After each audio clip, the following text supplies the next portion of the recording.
ഞങ്ങൾ വിശുദ്ധനാക്കുന്നത് കണ്ടാണ് പ്രതികരിക്കാൻ തയ്യാറായതെന്നും അലി വ്യക്തമാക്കുന്നു.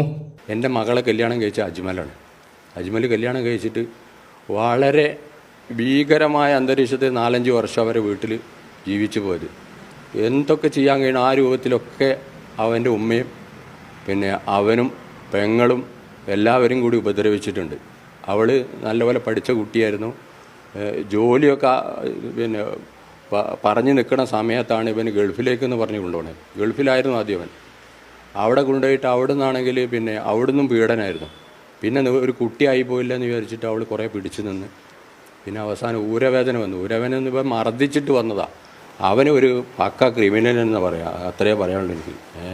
പാർട്ടി നേതാക്കളുമായി അടുത്ത ബന്ധമുള്ളയാളാണ് യൂത്ത് കോൺഗ്രസ് നേതാവായ അജ്മൽ. സ്റ്റേഷനോട് ചേർന്നാണ് വീട് എന്നതുകൊണ്ട് തിരുവമ്പാടി പോലീസിന്റെ സഹായം ഇയാൾക്ക് ലഭിക്കുന്നതായും അലി പറയുന്നു.